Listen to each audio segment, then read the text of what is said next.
The rain was falling relentlessly, a steady barrage that tapped against the umbrellas of mourners. As I stood there, at the edge of Alice's grave, I clutched the cross she loved so much, its worn silver edges pressing into my palm, grounding me in the storm of emotions that raged inside. Alice, my beloved wife, was gone, leaving me to face a cold, empty future. As I stood there, barely able to process the loss, I noticed a splash of red amidst the sea of black.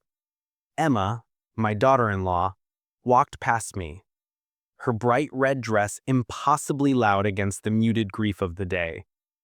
She leaned in close to my son, Oliver, whispering in his ear with a cruel grin. "This day is like a holiday," she said loud enough for me to hear and for the others to catch her arrogance. Oliver chuckled, the sound of it cutting through the rain like a jagged blade. I stood frozen, feeling the weight of their indifference settle in my bones. It was as though Alice had been nothing but a means to an end, and her death was no more than an opportunity for Emma and Oliver to secure their futures. My hands tightened around the cross, my knuckles white with the strain. But I stayed silent. The grief, the humiliation, it was all too much. The priest's words, meant to comfort, felt hollow. They seemed like empty words about eternal peace when Emma's voice, sharp and dismissive, echoed in my mind. Emma and Oliver already planning their future at Alice's expense. I had failed Alice in my silence, in my passivity, but I would not let them rob her of her dignity, nor my own. The service ended, and the mourners slowly dispersed, their umbrellas closing as they made their way back into the safety of their cars. Emma and Oliver stayed behind, lingering by the path, Emma's red dress swishing as she stood by my son, whispering sweet nothings in his ear. Her smirk was the only thing I saw when our eyes met, a look of someone who thought she had already won.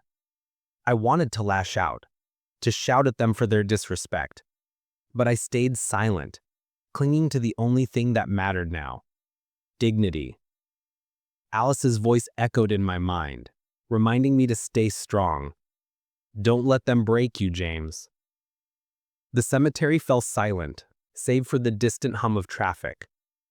The drizzle had softened, leaving the air cool, but the weight of it all pressed against my chest. I could feel the rage boiling within me, but I kept it contained. They thought I could break me. They thought I was an old man, too weak to fight. But I was wrong about that. I would fight for Alice's memory, for everything she and I had built. Back at my house, I sat in the dimly lit living room, the rain still tapping against the windows. The photo of Alice and Oliver sat on the coffee table, a relic of a past that felt so far removed from the present. The house felt empty without her, her scent still lingering in the air. My mind drifted back to the years I had spent giving everything for Oliver, the sacrifices I had made, selling our family home to pay for his wedding to Emma, working 2 jobs to send him to college, only to watch him drift away. The memories flooded in, each one a reminder of how much I had done for him, how little he seemed to appreciate it. I glanced at the bookshelf, my hand reaching for Alice's leather-bound notebook, the one she had kept by her bedside. It was filled with her thoughts, prayers, and hopes for the future. I opened it, the pages brittle under my touch, and found a word that had been written carefully in her neat script: justice. I felt a surge of emotion. Alice had known. She had seen the truth about Emma and Oliver, and she had left me the key to fight back. My heart pounded in my chest as I felt the weight of her foresight. She had planned for this. She had trusted me to finish what she had started. And now, with her guidance, I was ready to take action. I stepped outside, the rain now a mist, the city of Portland settling into a calm rhythm. I needed to act. I couldn't let Emma and Oliver think they had won. I needed leverage. The next day, I met with Lisa Wilson, an old friend of Alice's and a lawyer who had helped us over the years. She knew the family, knew Emma's greed, and was willing to help me take action. "James," she greeted me, her smile warm but measured, "I'm glad you came." We sat in her office, the walls lined with bookshelves filled with legal texts. I told her about Emma's behavior at the funeral, about Oliver's nervous laughter, their plans for the future. I watched her face as she listened, her eyes narrowing as she processed the information. "She knew," she said after a pause. "She planned for this. The will, the charity, the way she structured everything. She didn't leave them anything of real value. She left it all to her charity. And Emma, she thinks it's all hers already. We can use that." The weight of her words settled over me like a cloak of calm. Alice had planned this. She had seen their greed coming, and she had made sure they wouldn't get away with it. I left Lisa's office feeling lighter, more determined.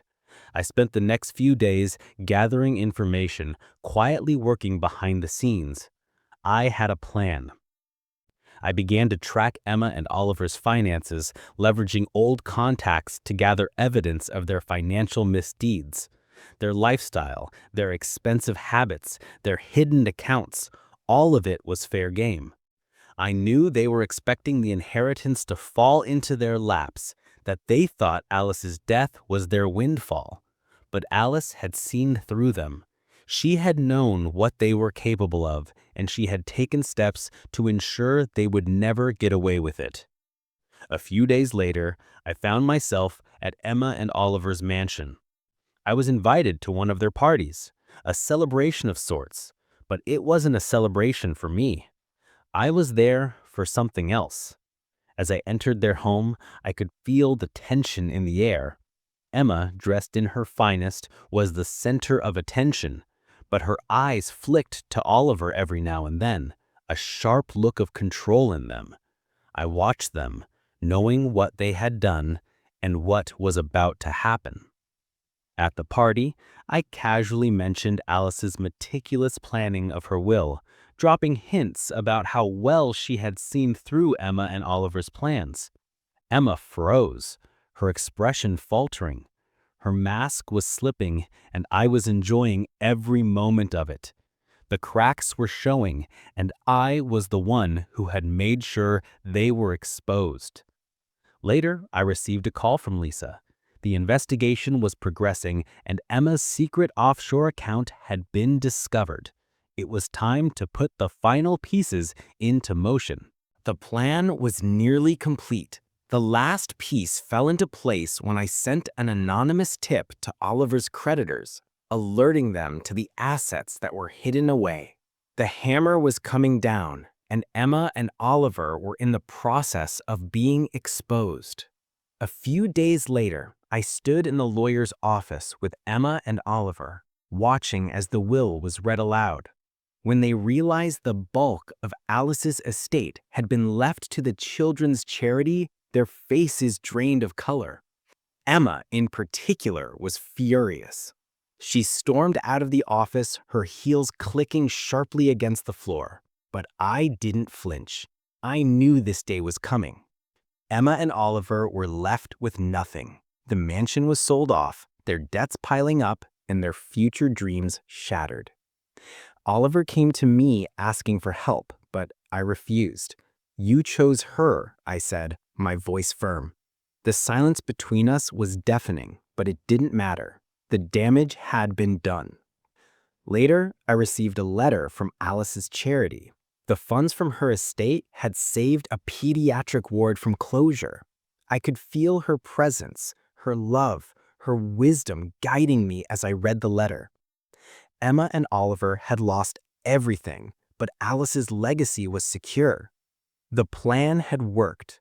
The revenge wasn't just sweet, it was justice, and it had made me whole again. I stood outside, feeling the cool evening air on my face, Alice's cross still warm in my pocket. The sunset painted the sky in gold and crimson, and I couldn't help but smile. This was her victory as much as it was mine. But now, it was time to move forward. I called Lisa. And as we talked, I realized something. The past few months had changed me. I had gone from a broken man, grieving and unsure of the future, to someone who had regained control over his life. Emma and Oliver had underestimated me, but they were the ones who had lost everything. The road ahead was uncertain, but it was mine. Alice saw the truth, and now so had I. The future was waiting, and I was ready to face it with a clear conscience and a full heart.